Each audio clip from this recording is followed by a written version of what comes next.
اس رات کی فضیلت میں بہت سی احادیث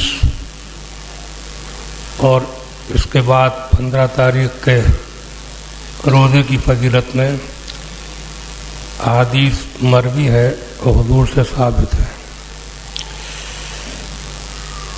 اللہ تعالیٰ توفیق دے، اس رات میں عبادت کرو اور 15 تاریخ کا روزہ رکھو۔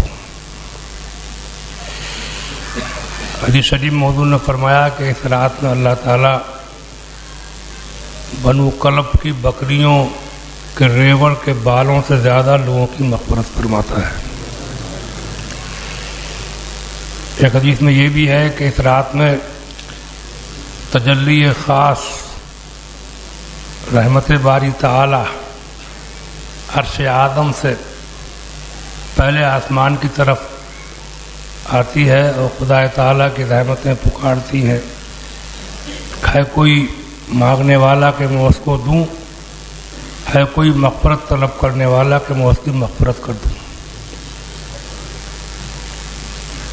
14 شعبان کو شام کو مسلمانوں میں حلوہ پکا کر اس پہ فاتحہ دینے کا رواج ہے، تو اس میں بھی کوئی خرابی نہیں ہے اور بلا شبہ یہ جائز ہے۔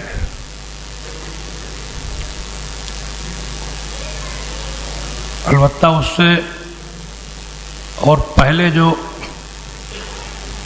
عرفوں کے نام سے عرفے نکالے گئے ہیں، ان کا کہیں کوئی ثبوت نہیں ہے، نہ بدنوں کے معمول سے ہی ثابت ہے۔ یہ سب عورتوں کی گڑی ہوئی باتیں ہیں۔ آج تک ہم سمجھے ہی نہیں کہ عرفہ کیا ہے۔ اس میں بھی انہوں نے ایک جہالت یہ کر رکھی ہے کہ اس کو بھی 2 دن کر دیا ہے، اور کہتی ہیں کہ وہ نئے مردوں کا الگ اور پرانے مردوں کا الگ، نئے پرانے۔ ایسا لگتا ہے کہ ان کے عقیدے میں ثواب کے معاملے میں کئی نئے پرانے مردوں میں جھگڑا نہ ہو جائے، سمجھا آپ؟ کل ملا کر کے یہ سب جہالت ہے۔ عرفے کا کوئی ثبوت بھی نہیں ہے اور معمولات بزرگوں سے ثابت بھی نہیں ہے۔ اب میں یہ پہلے کہتا رہا ہوں کہ خرچوں والے رواج زیادہ نہیں ہونا چاہیے، خرچوں والے رواج کم سے کم ہونا چاہیے۔ خرچوں والے رواج زیادہ ہوں گے تو غریب آدمی کی مٹی پلیت ہوگی، وہ رواج جب بن جائے گا تو کتنے غریب ہو اسے بھی کرنا پڑے گا، سمجھا؟ شب برات میں حضور صلی اللہ علیہ وسلم کا قبرستان تشریف لے جانا، جنت البقیع میں تشریف لانا ثابت ہے، تو بہت سے لوگ قبرستان جا کر کے اپنے مردوں کے لیے دعا کرتے ہیں، اس میں کوئی حرج نہیں ہے۔ اس میں کچھ جہالتیں چل رہی ہیں، اپنے یہاں تو نہیں ہے لیکن بعض جگہ بہت زیادہ قبرستانوں کو سجاتے ہیں، ڈیکوریشن کرتے ہیں، یہ سب فالتو باتیں ہیں۔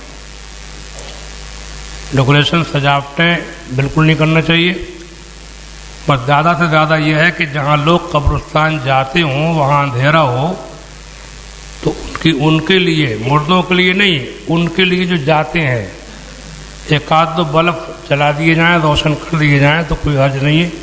ڈیکوریشن سجاوٹیں سب فالتو باتیں ہیں، ان کے لیے چندے کرنا، لوگوں کو پریش ڈالنا، یہ سب بلا وجہ کی خرافات ہیں۔ روشنی جو ہوتی ہے اس سے جو قبروں میں جو لوگ ہیں ان کے لیے نہیں ہوتی ہے، انہیں کوئی فائدہ نہیں ہوتا ہے روشنی، دنیا کی ان روشنیوں سے بے پرواہ ہیں۔ یہ زندوں کے لیے ہوتی ہے، انہیں جو ضرورت ہے وہ کافی 1-8 بلب جلا دیا جائے۔ دوسری بات یہ ہے کہ میرے اپنے خیال میں ان راتوں میں جو عبادت کی جو راتیں ہیں، شب برات، شب قدر وغیرہ، ان راتوں میں لاؤڈ اسپیکر لگا کر کے باہر کی آواز والے پروگرام کرنا، یہ میری سمجھ میں نہیں آتا ہے۔ جلسے ہو رہا ہے رات بھر، کہیں بھی حضور سے صحابہ سے ثابت نہیں ہے کہ انہوں نے تقریریں کی ہوئیں راتوں میں لمبی لمبی،